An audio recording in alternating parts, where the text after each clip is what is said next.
صيدليات افتراضية تهدد صحة المغاربة، والوكالة المغربية للأدوية تحذر من شراء أدوية مزورة عبر الإنترنت. إليكم التفاصيل.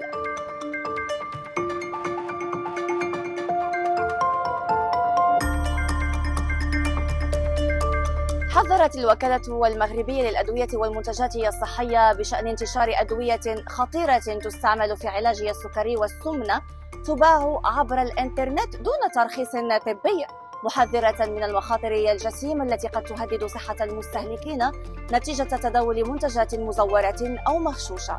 وأوضحت الوكالة في بيان رسمي أن الأدوية المعنية تنتمي إلى فئة البيبتيدات الشبيهة بالجلوكاجون، وتشمل منتجات معروفة تروج بشكل غير قانوني عبر منصات التواصل الاجتماعي ومواقع إلكترونية، خصوصاً لغرض إنقاص الوزن، في حين هي مخصصة أساساً لعلاج داء السكري من النمط الثاني وتخضع لوصفة طبية صارمة، مشيرة إلى أن بعض العينات المتداولة على الإنترنت تبين أنها مزورة أو مغشوشة. ودعت الوكالة المغربية المواطنين إلى اقتناء الأدوية حصرياً من الصيدليات المعتمدة داخل التراب الوطني، محذرة من شراء أي منتج دوائي عبر الإنترنت أو شبكات التواصل الاجتماعي، ومشددة على ضرورة الإبلاغ عن أي حالة اشتباه لدى السلطات المختصة.